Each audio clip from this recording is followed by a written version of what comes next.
नमस्कार दोस्तों, YouTube school में आपका स्वागत है। आज इस वीडियो के माध्यम से आपको बताऊंगा कि जो मंत्रालय कर्मचारी होती हैं, जो एलडीसी, यूटीसी, एओ, डबल एओ जो ये होते हैं, वो किस प्रकार से अपना ये जो 2026 का जो आईपीआर है वो कैसे फिल करेंगे। ठीक है, तो आज की ये जो वीडियो है मंत्रालय कर्मचारियों के लिए रहेगी कि ये अपना आईपीआर कैसे भरें। ठीक है, तो आप क्या है कि राजकाज 2.0 पे लॉगिन कर लेंगे और राजकाज 2.0 पे लॉगिन करने के बाद में जिसका रजिस्टर्ड नहीं है वो रजिस्टर करके जो क्या है, अब की बार इसमें दो डिटेल्स मांग रहा है, पर्सनल डिटेल और सर्विस डिटेल। तो सबसे पहले आपको क्या करना है, अपनी पर्सनल डिटेल में देखो मैं आपको बता देता हूं, ये थोड़ा ब्लर होगा आपके सामने। जैसे यहाँ पे आपके सामने एसएसओ लिखी हुई है, ठीक है, तो एसएसओ आईडी लिखी हुई है, तो आपकी एसएसओ आईडी होनी चाहिए यहाँ पे। दूसरे वाले कॉलम के अंदर की आपका जो डाटा है वो कहां से वो गेट डाटा कर रहा है, वो डाटा कहां से उठा रहा है। तो आपकी यहाँ पे देखो मैं आपको बता दूं, यहाँ पे एसएसओ आ रहा है, तो आप इसको क्लिक करेंगे तो एसएसओ और जीपीएफ दो के माध्यम से डाटा उठा सकते हैं। ठीक है, उसके बाद में जो अगला ऑप्शन है, यानी कि अगर कोई जेंट्स है तो यहाँ पे मिस्टर आएगा, और अगर कोई लेडीज है तो वो वहां पे आप अपना ऑप्शन चूज कर लेना। मिसिज है, श्रीमती है, सुश्री है, यानी कि वो मैरिड है या अनमैरिड है। ठीक है, जो नेक्स्ट जो अपना स्टेप है वो है फुल नेम। आपका फुल नेम है और उसके बाद में आपका जो नाम है वो हिंदी में किस प्रकार से सही है या नहीं है, ये ध्यान दे लेना। ऊपर यहाँ पे आपके श्री लगा हुआ है या नहीं लगा हुआ है। ठीक है, उसके बाद में जो आपकी डेट ऑफ बर्थ है वो आप मैच कर लेंगे। यानी कि ये जो पर्सनल डिटेल का जो फॉर्मेट है ना वो ज्यादातर सभी के ठीक आ रहा है। बस अगर दिक्कत आ रही है तो या तो यहाँ पे डेट ऑफ बर्थ में दिक्कत आ रही है, या फिर यहाँ पे जो आपका इन हिंदी, यानी कि जो श्री लगा हुआ है, किसी के श्रीमती आ रहा है लेकिन वो अनमैरिड है, लेकिन श्रीमती आ रहा है, जिसके मैरिड है उसके सुश्री आ रहा है।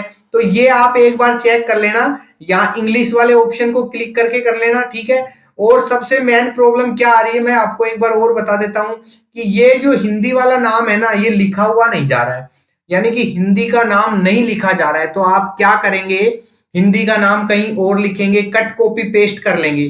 अगर कट कॉपी पेस्ट पे भी नहीं होता है तो आप कहीं भी बाहर वर्ड में लिख के या व्हाट्सएप पे लिख के उसको टेक डाउन कर लेंगे वहां से।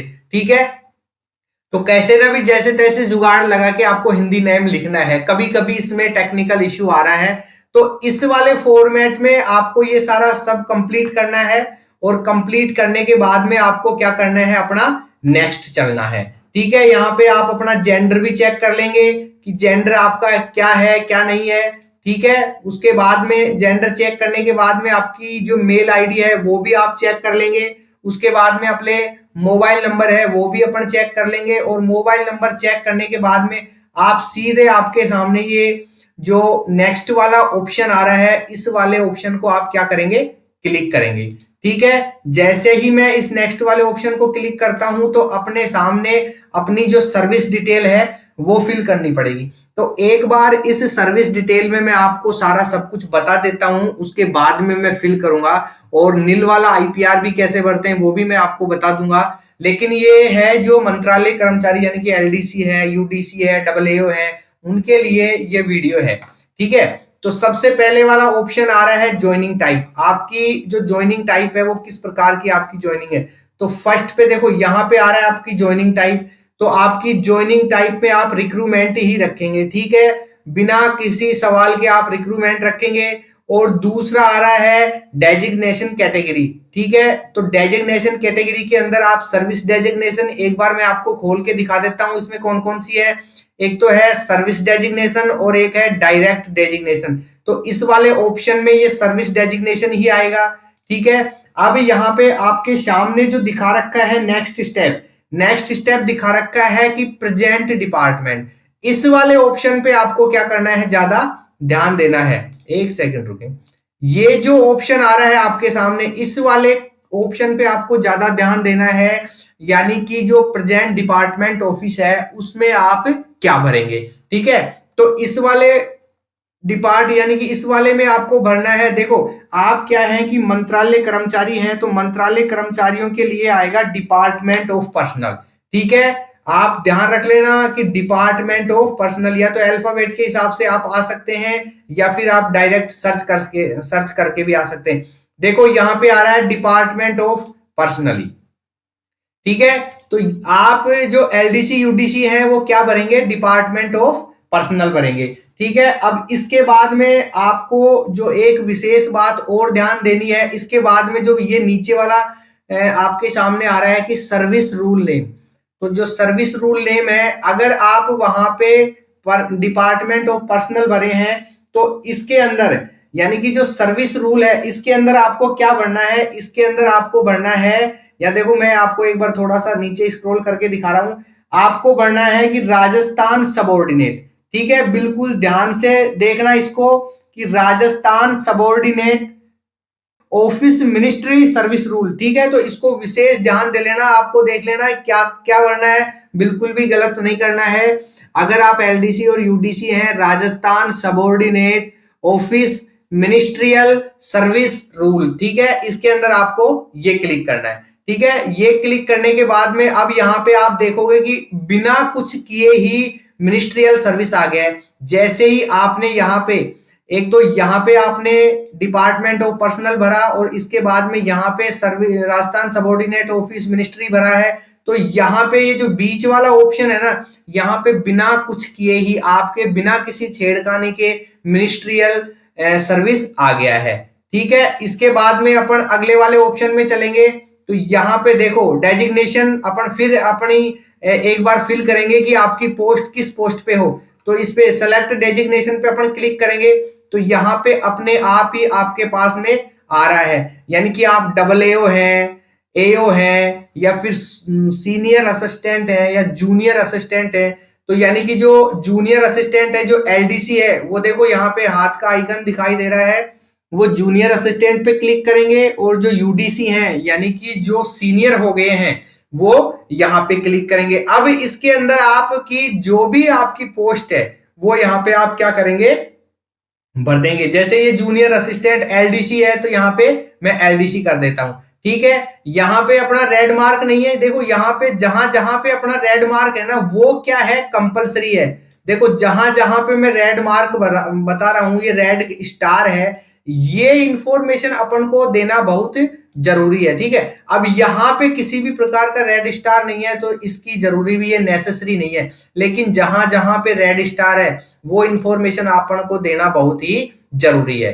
ठीक है, अब अपन चल रहे हैं एम्प्लॉय ट्रिम्स के अंदर। ठीक है, अब इसके अंदर अपन को क्या करना है, तो अब देखो इसके अंदर एक तो आप तो परमानेंट हैं या प्रोबेशनर हैं या प्रोबेशनर ट्रेनी है। अब इन दोनों के बारे में मैं आपको बता देता हूं। देखो एक बार आप थोड़ा सा यहाँ पे रुकेंगे, देखो एक तो परमानेंट के बारे में थे, यानी कि जो बिल्कुल परमानेंट है, सर्विस में उसका स्थायीकरण हो रखा है, वो है। ठीक है, अब यहाँ पे है प्रोबेशनर और प्रोबेशनर ट्रेनी। तो प्रोबेशनर और प्रोबेशनर ट्रेनी में अंतर क्या है, देखो मैं आपको बता दे दूं, ये बहुत ही ध्यान देने बात है, आप वीडियो को स्किप ना करें। देखो प्रोबेशनर तो वो होता है जो एक बार अपना प्रोबेशन पूरा करके आ गया है। ठीक है, अब प्रो यानी कि कहने का मतलब कोई टीचर है जिसका पहले थर्ड ग्रेड में सिलेक्शन हुआ, तो उसने क्या किया, प्रोबेशन पूरा कर लिया, उसके बाद में फिर उसने सेकंड ग्रेड, फर्स्ट ग्रेड उस या फिर किसी और अन्य पोस्ट में वो सेलेक्ट हो गया, तो वो क्या है, प्रो यानी कि वो ट्रेनी, यानी कि इस वाले को देखो आप नीचे जो 3 नंबर का है ना, देखो मैं आपको लगा देता हूं इधर, देखो 1 नंबर 2 नंबर, 1 सेकंड में कलर चेंज कर लेता हूं। देखो यहाँ पे है 1 नंबर 2 नंबर और 3 नंबर। ये जो है प्रोबेशनर जो 2 नंबर वाला होता है वो क्या होता है कि यानी कि जो अपना परिवीक्षक काल है वो पूरा करके आ चुके हैं, और जो ट्रेनरी है यानी कि जो पहली पहली बार ज्वाइन किए हैं वो 3 नंबर में आएंगे। ठीक है, यानी कि जो प्रोबेशनर है तो प्रोबेशनर ट्रेनी है तो वो ट्रेनी वाली की पहली बार अपन कर रहे हैं, और एक बार करके आ चुके हैं तो वो दूसरे वाले में आएंगे। ठीक है, तो यहां पे मैं एक बार सेलेक्ट कर देता हूं, यानी कि प्रोबेशनर ट्रेनी। ठीक है, यानी कि ट्रेनी कर देता हूं। अब यहाँ पे आपको फिर मैं आपको बता देता हूं कि यहाँ पे क्या करना है, आपकी फर्स्ट जो ज्वाइनिंग डेट थी ना, वो आपको ज्वाइनिंग डेट आपको यहाँ पे क्या करनी है, फिल करनी है। ठीक है, फिल करने के बाद में यहाँ पे आपका ऑफिस नेम आएगा। देखो यहाँ पे आपका बेसिक पे आएगा, आपका GA 55 निकाल के देख सकते हैं या पे स्लिप निकाल के देख सकते हैं। और जहां से आपकी सैलरी बनती है उसका आपका क्या आएगा, DDO कोड आएगा। ठीक है, DDO कोड आने के बाद में मैं थोड़ा सा ऊपर स्क्रॉल करता हूं इसको, फिर यहाँ पे देखो आपकी एम्प्लॉय ID आ रही है, आपकी फर्स्ट पोस्टिंग आ रही है, फर्स्ट पोस्टिंग आने के बाद में फिर आपका रिटायरमेंट डेट आ रही है। तो ये सारा सब कुछ फिल करके आप क्या करेंगे, अपना IPR है जो भर देंगे। ठीक है, तो इस प्रकार से मंत्रालय कर्मचारी LDC UDC जो है वो अपना IPR फिल करेंगे। ठीक है, थैंक यू। और अगर वीडियो पे नए हैं तो ज्यादा से ज्यादा चैनल को सब्सक्राइब करें, लाइक करें, शेयर करें। और अगर किसी भी दोस्त की अगर कोई रिक्वायरमेंट है किसी भी रिलेटेड, वो तुरंत मेरे को मैसेज करें, कमेंट करें और बताएं कि हमें ये प्रॉब्लम आ रही है। ठीक है, थैंक यू।